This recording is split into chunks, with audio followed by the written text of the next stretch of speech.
Si nous considérons aujourd'hui que les SDGs sont une priorité mondiale, cela passe par une révision complète de la gouvernance. C'est-à-dire qu'en fait, la politique doit non seulement s'ouvrir aux femmes, mais on ne doit plus parler de participation des femmes, mais bien de parité politique. Quel sens aurait un monde construit, pensé, mis en place avec simplement la moitié de l'humanité? Donc aujourd'hui, il y a une question stratégique. Et si nous n'avons pas cette lucidité stratégique sur la question de la décision, de l'accès à la décision, eh bien nous raterons le nouvel agenda universel. Alors comment y répondre? D'abord, il faut avoir cette prise de conscience. Comment y répondre? Avec une ouverture réelle du Parlement à la parité. Nous y sommes presque arrivés en France. C'est une question de volonté politique. Et c'est aussi l'un des aspects d'une politique qui doit être absolument globale et systémique, c'est-à-dire des procédures de nomination, des procédures de valorisation des femmes aux responsabilités essentielles, c'est-à-dire des commissions dirigées par des femmes, y compris au niveau du Parlement, et puis aussi une question de culture et de médias. Parce que nous apercevons que la vie politique n'est pas parfois si attractive pour les femmes. Elle suppose des violences, elle suppose des agendas terribles. Je suis une femme politique et je sais parfaitement que pendant toute ma carrière, je n'ai pas été spécialement victime de violences, mais les contraintes, peut-être aussi parfois cette vision de la politique comme plutôt le domaine de l'ambition plus que de l'action, font que les femmes sont moins engagées. Mais lorsqu'elles le sont, elles ne sont pas forcément aidées. Et j'ai pu le voir dans le monde en aidant beaucoup de femmes à être candidates et à être élues.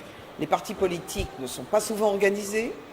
Les règles de financement des partis politiques ne sont pas souvent adaptées à la prise en compte de la place et du rôle des femmes.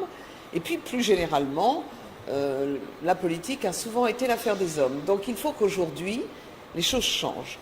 Et je le répétais tout à l'heure, si les SDGs sont véritablement le symbole du changement dans le monde, la gouvernance doit changer et les femmes doivent faire pas leur apparition, une irruption massive dans la vie politique.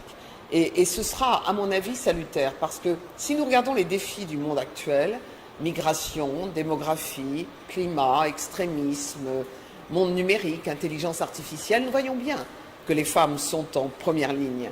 Donc il est essentiel qu'elles puissent assumer leurs choix, et puis aussi leur vie, mais pas seulement la leur, celle de leur pays et celle de l'humanité, et celle de la planète. Donc nous avons vraiment sur ces sujets une démarche stratégique à mener maintenant et avec beaucoup de courage. Si la gouvernance ne change pas aujourd'hui, on n'obtiendra pas de résultats sur les SDGs. Je crois que la première violence en politique, c'est l'exclusion des femmes. Et à titre personnel, je l'ai vécu comme ça. J'ai fait de la politique très tôt, j'ai eu cette chance. Mais j'ai pu mesurer précisément que j'étais plus une exception que la normalité. Sur le reste des violences, je ne suis pas sûre qu'en politique, elles soient plus importantes qu'ailleurs, que dans un board, que dans une entreprise moyenne. Je ne suis pas sûre. Simplement, la politique est un monde violent, j'allais presque dire un sport violent, parce qu'il y a la compétition permanente.